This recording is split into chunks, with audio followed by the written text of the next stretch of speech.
Hi guys, your success में आपका स्वागत है। मैं हूं आपके साथ प्रगति वासने और आज हम डिस्कस करने वाले हैं लूसेंट जीके के टॉप 1000 क्वेश्चन का अपना यह दूसरा पार्ट। गाइस, अगर आपने हमारा पहला पार्ट नहीं देखा है तो उसे आप ज़रूर देख लीजिएगा, क्योंकि ये सारे क्वेश्चन आपके एग्ज़ाम की दृष्टि से बहुत इंपॉर्टेंट है। क्योंकि यहाँ पर मैं आपके साथ पिछले 15 सालों के सभी जो इम्पोर्टेंट क्वेश्चन हैं वो डिस्कस कर रही हूँ। तो चलिए शुरू करते हैं आज का अपना ये सेशन।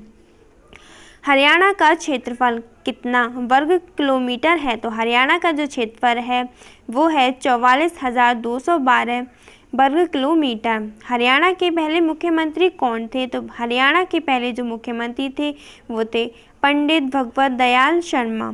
किस देश की स्थल सीमा सर्वाधिक देशों के साथ लगती है? तो चीन की जो स्थल सीमा है वो सबसे ज़्यादा देशों के साथ लगती है। नेक्स्ट है, बैरोमीटर के पठन में तेजी से गिरावट किस बात का सूचक है? तो ये तूफान का सूचक होता है। भारतीय मरुस्थल का क्या नाम है? तो भारतीय जो मरुस्थल है उसका नाम है थार। नेक्स्ट देखिएगा, काजीरंगा राष्ट्रीय अभयारण्य किस राज्य में है? तो जो काजीरंगा राष्ट्रीय अभयारण्य है यह आसाम में है। ये बहुत इंपॉर्टेंट है और कई बार एग्जाम में आया है, तो इसे ध्यान रखिएगा। काजीरंगा राष्ट्रीय अभयारण्य जो है यह असम में है। पृथ्वी अपनी धुरी पर किस दिशा में घूमती है? तो जो पृथ्वी है वो अपनी धुरी पर पश्चिम से पूर्व दिशा में घूमती है। अगला प्रश्न देखिएगा, उज्जैन किस नदी के किनारे बसा हुआ है? तो उज्जैन जो है ये क्षिप्रा नदी के किनारे बसा हुआ है। निम्न में से कौन सी धातु बिजली की सबसे अधिक सुचालक है? तो जो चांदी है ये बिजली की सबसे अधिक सुचालक होती है। गोबर गैस में मुख्य रूप से क्या पाया जाता है? तो गोबर गैस में मुख्य रूप से मीथेन पाया जाता है। नेक्स्ट है, स्वतंत्रता मेरा जन्मसिद्ध अधिकार है और मैं इसे लेकर रहूँगा, किसने कहा था? तो ये लोकमान्य तिलक जी ने कहा था।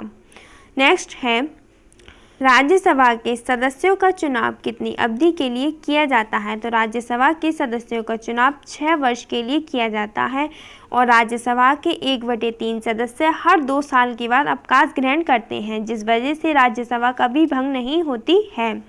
हिंदी भाषा की लिपि कौन सी है? तो हिंदी भाषा की जो लिपि है वो है देवनागरी। हमारी आकाशगंगा का नाम क्या है? तो हमारी जो आकाशगंगा है उसका नाम है दुग्ध मेखला या मेखली वीवी इसे कहते हैं। अगला प्रश्न देखिएगा, हिंदी भाषा का पहला समाचार पत्र कौन सा था? तो हिंदी भाषा का जो पहला समाचार पत्र था वो था उद्यत मार्तंडेय। अगला देखिएगा, तुलसीदास कृत रामचरितमानस हिंदी भाषा के किस बोली में लिखी गई है? तो रामचरित जो है ये अवधी भाषा में लिखी गई है। यह क्वेश्चन जीके और हिंदी दोनों में ही बहुत इंपॉर्टेंट है, क्योंकि कई एग्जाम में ये पूछा गया है, तो आप इसे ध्यान रखिएगा। रामचरितमानस की जो भाषा थी वो थी अवधी। हरियाणा के राज्य कवि कौन कहलाते हैं? तो हरियाणा के जो राज्य कवि हैं वो उदयभानु हंस कहलाते हैं। आधुनिक ओलंपिक खेलों की शुरुआत कब और कहाँ हुई? तो आधुनिक ओलंपिक खेलों की जो शुरुआत थी वो एथेंस यूनान में हुई थी और ये 1896 में हुई थी। नेक्स्ट है, भारत ने किस खेल में ओलंपिक खेलों में 8 बार स्वर्ण पदक जीता है? तो ये हॉकी में जीता है। भारत के आखिरी बार हॉकी में स्वर्ण पदक कहाँ और कब जीता? तो भारत ने आखिरी बार 1980 में मास्को में स्वर्ण पदक जीता था। ओलंपिक खेलों का आयोजन कितने वर्ष बाद होता है? तो ओलंपिक खेलों का आयोजन हर 4 साल बाद होता है। नेक्स्ट है, अंतर्राष्ट्रीय ओलंपिक समिति का मुख्यालय कहाँ है? तो अंतर्राष्ट्रीय ओलंपिक समिति का मुख्यालय लुसान जो कि स्विट्जरलैंड में है। अगला प्रश्न है, सन 2012 में ओलंपिक खेल कहाँ हुए थे? तो ओलंपिक खेल जो 2012 में हुए थे वो लंदन में हुए थे, 2016 में रियो में हुए थे और 2020 में ये जापान के टोक्यो शहर में होने वाले थे। लेकिन कोरोना वायरस के कारण अब ये ओलंपिक रद्द कर दिए गए हैं और अब जो टोक्यो ओलंपिक है वो 2021 में आयोजित किए जाएंगे। अगला प्रश्न देखिएगा, ओलंपिक ध्वज में कितने गोले हैं? तो ओलंपिक ध्वज में जो है 5 गोले हैं। एक ओलंपिक में सर्वाधिक स्वर्ण पदक जीतने वाला खिलाड़ी कौन है? तो ओलंपिक में सर्वाधिक स्वर्ण पदक जीतने वाला जो खिलाड़ी है वो है माइकल फेल्प्स। नेक्स्ट प्रश्न देखिएगा, सन 2020 में ओलंपिक खेल कहाँ आयोजित होंगे? तो ये टोक्यो जापान में होंगे, लेकिन अब ये 2020 की जगह 2021 में आयोजित किए जाएंगे क्योंकि कोरोना वायरस के कारण ज़्यादातर खेलों को स्थगित कर दिया गया है, उसमें से ओलंपिक भी शामिल है। नेक्स्ट देखिएगा, सन 2012 के ओलंपिक खेलों में कांस्य पदक जीतने वाली साइना नेहवाल का संबंध किस खेल से है? तो साइना नेहवाल का जो संबंध है वो बैडमिंटन से है। भारत में ओलंपिक खेलों में पहली बार किस वर्ष भाग लिया? तो भारत ने पहली बार 1900 में ओलंपिक खेलों में भाग लिया था। नेक्स्ट है, ओलंपिक खेलों में पदक जीतने वाली पहली भारतीय महिला खिलाड़ी कौन है? तो ओलंपिक खेलों में पहले पदक जीतने वाली जो महिला खिलाड़ी थी वो थी कर्णम मल्लेश्वरी। नेक्स्ट देखिएगा, वेदों की ओर लौटो नारा किसने दिया था? तो यह नारा महर्षि दयानंद जी ने दिया था। नेक्स्ट है, प्रसिद्ध झंडा गीत झंडा ऊंचा रहे हमारा की रचना किसने की थी? तो झंडा ऊंचा रहे हमारा की रचना श्यामलाल गुप्त पार्षद जी ने की थी। पशुओं में मिल्क फीवर बीमारी किसकी कमी के कारण होती है? तो पशुओं में मिल्क फीवर नामक जो बीमारी है ये कैल्शियम की कमी के कारण होती है। मानव शरीर के किस अंग द्वारा यूरिया को रक्त से फिल्टर किया जाता है? तो यूरिया को रक्त से फिल्टर जो किया जाता है वो गुर्दे के द्वारा किया जाता है। नेक्स्ट प्रश्न देखिएगा, भारत रत्न उस्ताद बिस्मिल्लाह खान किस वाद्य यंत्र के वादन में विख्यात रहे हैं? तो ये शहनाई के लिए विख्यात रहे हैं। भारत के अंतिम गवर्नर जनरल कौन थे? तो भारत के जो अंतिम गवर्नर जनरल थे वो थे सी राजगोपालाचार्य जी। नेक्स्ट है, भिलाई इस्पात संयंत्र का निर्माण किस देश के सहयोग से किया गया है? तो भिलाई इस्पात संयंत्र का जो निर्माण है ये रूस के सहयोग से किया गया है। उत्तरी ध्रुव में भारत के अनुसंधान केंद्र का नाम क्या है? तो उत्तरी ध्रुव में भारत के अनुसंधान केंद्र का नाम है हिमाद्री। नेक्स्ट है, विश्व में माउंट एवरेस्ट पर चढ़ने वाली प्रथम महिला कौन थी? तो विश्व में जो एवरेस्ट पर चढ़ने वाली महिला थी वो जापान की जुनोको तवाई थी। नेक्स्ट देखिएगा, पीलिया किस अंग का रोग है? तो पीलिया यकृत या लीवर का ये रोग है। नेक्स्ट है, द्रव्य सभी दिशाओं में समान दाब पारित करता है, यह कथन किस नियम से संबंधित है? तो यह जो कथन है ये पास्कल के नियम से संबंधित है। क्लोरोफिल का खनिज घटक क्या है? तो ये मैग्नीशियम है। एलपीजी गैस में क्या होता है? एलपीजी गैस में ब्यूटेन होता है। किसने सर्वप्रथम अशोक के अभिलेखों को पढ़ा था? तो सर्वप्रथम जेम्स प्रिंसेप ने अशोक के अभिलेखों को पढ़ा था। किस बौद्ध भिक्षु के प्रभाव में अशोक ने बौद्ध धर्म को ग्रहण किया था? तो उपगुप्त के प्रभाव में अशोक ने बौद्ध धर्म को ग्रहण किया था। कौन सा मुगल बादशाह अशिक्षित था? तो अकबर जो था ये बिल्कुल अशिक्षित था। नेक्स्ट देखिएगा, अमृतसर शहर की स्थापना किसने की? अमृतसर शहर की जो स्थापना थी वो गुरु रामदास जी ने की थी। राधा पार्टी का संस्थापक कौन था? तो राधा पार्टी का जो संस्थापक था वो थे लाला हरदयाल जी। नेक्स्ट देखिएगा, सिख इतिहास में लंगर प्रथा किसने शुरू की थी? सिख इतिहास में जो लंगर प्रथा है ये गुरु अंगद देव ने शुरू की थी। सबसे प्राचीन वेद कौन सा है? सबसे प्राचीन वेद जो है वो है ऋग्वेद। किस सुल्तान ने अपनी राजधानी दिल्ली से दौलताबाद स्थानांतरित की थी? तो मोहम्मद बिन तुगलक ने अपनी राजधानी दिल्ली से दौलताबाद स्थानांतरित की थी। प्रथम पंचवर्षीय योजना कब आरंभ हुई? प्रथम पंचवर्षीय योजना ये 1951 में आरंभ हुई थी। चीनी यात्री हेंगसांग ने किस विश्वविद्यालय में अध्ययन किया था? चीनी यात्री हेंगसांग ने नालंदा विश्वविद्यालय में अध्ययन किया था। कौन सा रक्त समूह सर्वदाता कहलाता है?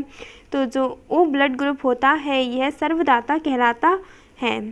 नेक्स्ट है, मनुष्य के शरीर में कितनी हड्डियां होती हैं? तो मनुष्य के शरीर में 206 हड्डियां होती हैं। सूर्य के प्रकाश में कौन सा विटामिन प्राप्त होता है? तो सूर्य के प्रकाश में विटामिन डी प्राप्त होता है। नेक्स्ट है, मादा एनफ्लूएंजा मच्छर के काटने से कौन सा रोग होता है? तो यह मलेरिया रोग होता है। टेलीफोन का आविष्कार किसने किया था? टेलीफोन का आविष्कार अलेक्जेंडर ग्राहम बेल ने किया था। प्रकाश की गति कितनी होती है? प्रकाश की गति 3 लाख किलोमीटर प्रति सेकंड होती है। नेक्स्ट है, पृथ्वी सूर्य का चक्कर लगाती है, यह सबसे पहले किसने कहा? तो ये सबसे पहले कोपरनिकस ने कहा था। प्रकाश वर्ष का संबंध किससे होता है? प्रकाश वर्ष का संबंध खगोलीय दूरी से होता है। स्वर्ण मंदिर कहाँ है? स्वर्ण मंदिर जो है यह अमृतसर में है। चार मीनार कहाँ है? चार मीनार हैदराबाद में है। और कुतुब मीनार कहाँ है? यह दिल्ली में है। नेक्स्ट देखिएगा, गेटवे ऑफ इंडिया कहाँ स्थित है? तो गेटवे ऑफ इंडिया मुंबई में है। इंडिया गेट कहाँ स्थित है? तो इंडिया गेट जो है ये नई दिल्ली में है। ताजमहल कहाँ है? तो ताजमहल आगरा में है। आज़ाद हिंद फौज की स्थापना कहाँ की गई? आज़ाद हिंद फौज की जो स्थापना है वो सिंगापुर में की गई थी। नेक्स्ट देखिएगा, शिक्षक दिवस कब मनाया जाता है? तो शिक्षक दिवस जो होता है ये 5 सितंबर को मनाया जाता है। और अंतर्राष्ट्रीय शिक्षक दिवस जो होता है ये 5 अक्टूबर को मनाया जाता है। खेल दिवस कब मनाया जाता है? तो खेल दिवस 29 अगस्त को मनाया जाता है। और ये हॉकी के जादूगर मेजर ध्यानचंद जी के जन्मदिन पर मनाया जाता है। किसके जन्म दिवस को खेल दिवस के रूप में मनाया जाता है? तो मेजर ध्यानचंद जी के जन्मदिन को खेल दिवस के रूप में मनाया जाता है। विश्व पर्यावरण दिवस कब मनाया जाता है? तो यह हर साल 5 जून को सेलिब्रेट किया जाता है। नेक्स्ट देखिएगा, करो या मरो का नारा किसने दिया? तो करो या मरो का नारा महात्मा गांधी जी ने दिया था। जय हिंद का नारा किसने दिया? तो जय हिंद का नारा नेताजी सुभाष चंद्र बोस ने दिया था। दिल्ली चलो का नारा किसने दिया? तो यह नारा भी नेताजी सुभाष चंद्र बोस ने दिया था। वेदों की ओर लौटो का नारा किसने दिया? तो यह नारा दयानंद सरस्वती जी ने दिया था। इंकलाब जिंदाबाद का नारा किसने दिया? तो इंकलाब जिंदाबाद का नारा भगत सिंह जी ने दिया था। तुम मुझे खून दो मैं तुम्हें आज़ादी दूंगा का नारा किसने दिया? तो यह नारा नेताजी सुभाष चंद्र बोस ने दिया था। आराम हराम है का नारा किसने दिया? तो यह नारा पंडित जवाहरलाल नेहरू ने दिया था। जय जवान जय किसान का नारा किसने दिया? जय जवान जय किसान का नारा लाल बहादुर शास्त्री ने दिया था। नेक्स्ट देखिएगा, मारो फिरंगी को का नारा किसने दिया? तो यह नारा मंगल पांडे ने दिया था। सरफरोशी की तमन्ना अब हमारे दिल में है, देखना है जोर कितना बाजुए कातिल में है का नारा किसने दिया? तो यह नारा राम प्रसाद बिस्मिल ने दिया था। भारत का नेपोलियन किसे कहा जाता है? तो ये समुद्रगुप्तों को कहा जाता है। नेक्स्ट देखिएगा, सती प्रथा के अंत में सबसे अधिक प्रयास किस समाज सुधारक के रहे हैं? तो राजा राम मोहन राय। नेक्स्ट देखिएगा, रामकृष्ण मिशन की स्थापना किसने की? तो रामकृष्ण मिशन की स्थापना स्वामी विवेकानंद जी ने की थी। महात्मा गांधी का जन्म दिवस किस तिथि को मनाया जाता है? तो ये 2 अक्टूबर को मनाया जाता है। महात्मा गांधी का पूरा नाम क्या था? महात्मा गांधी का पूरा नाम मोहनदास करमचंद गांधी था। नेक्स्ट है, गांधी जी को महात्मा की उपाधि किसने दी थी? तो महात्मा की उपाधि रविन्द्रनाथ टैगोर ने दी थी। माई एक्सपेरिमेंट्स विद ट्रूथ पुस्तक के लेखक कौन है? तो इस पुस्तक के लेखक महात्मा गांधी जी हैं। भारत का सर्वोच्च नागरिक सम्मान कौन सा है? तो भारत का सर्वोच्च नागरिक सम्मान जो है वो है भारत रत्न। फिल्म के क्षेत्र में दिए जाने वाला सर्वोच्च भारतीय पुरस्कार कौन सा है? तो फिल्म के क्षेत्र में दिया जाने वाला सर्वोच्च भारतीय पुरस्कार है दादा साहेब फाल्के पुरस्कार। भारत का सर्वोच्च वीरता पदक का नाम बताइए। तो भारत के सर्वोच्च वीरता पदक का नाम है परमवीर चक्र। भारत का शेक्सपियर किसे कहा जाता है? तो भारत का जो शेक्सपियर है वो कालिदास को कहा जाता है। कंप्यूटर का पिता किसे कहा जाता है? कंप्यूटर का पिता चार्ल्स बेबेज को कहा जाता है। अंतरिक्ष में जाने वाले प्रथम व्यक्ति कौन थे? तो अंतरिक्ष में जाने वाले प्रथम व्यक्ति यूरी गागरिन थे जो कि रूस के थे। नेक्स्ट देखिएगा, चंद्रमा पर कदम रखने वाला प्रथम व्यक्ति कौन था? तो चंद्रमा पर कदम रखने वाला प्रथम व्यक्ति नील आर्मस्ट्रांग था। अंतरिक्ष में जाने वाले प्रथम भारतीय कौन थे? तो अंतरिक्ष में जाने वाले प्रथम भारतीय राकेश शर्मा थे। प्रथम भारतीय उपग्रह का नाम क्या है और इसे कब छोड़ा गया? तो प्रथम जो भारतीय उपग्रह था ये आर्यभट्ट था जिसे 1975 में छोड़ा गया था। संयुक्त राष्ट्र के वर्तमान महासचिव कौन है? तो संयुक्त राष्ट्र के जो वर्तमान महासचिव हैं वो एंटोनियो गुटेरस हैं। नेक्स्ट प्रश्न देखिएगा, अंतर्राष्ट्रीय महिला दिवस किस तिथि को मनाया जाता है? तो अंतर्राष्ट्रीय महिला दिवस जो है ये 8 मार्च को मनाया जाता है। तो गाइस यहाँ पर हमने 200 क्वेश्चन डिस्कस कर लिए हैं। अगर आपने इसका पहला वीडियो नहीं देखा है तो उसकी लिंक मैंने नीचे डिस्क्रिप्शन बॉक्स में दी है, तो आप वहां से ज़रूर उस वीडियो को देख लीजिएगा, क्योंकि ये सारे क्वेश्चन आपके एग्ज़ाम के लिए बहुत इंपॉर्टेंट है, क्योंकि ये सारे ही क्वेश्चन प्रीवियस एग्ज़ाम से लिए गए हैं। तो गाइस, आपको यह सेशन कैसा लगे हमें कमेंट करके ज़रूर बताइएगा, और आपका इस सेशन को लेकर कोई सुझाव हो वो भी हमें कमेंट करके ज़रूर बताइएगा। तो गाइस, मिलते हैं आपसे नेक्स्ट वीडियो में, तब तक के लिए टेक केयर, बाय बाय।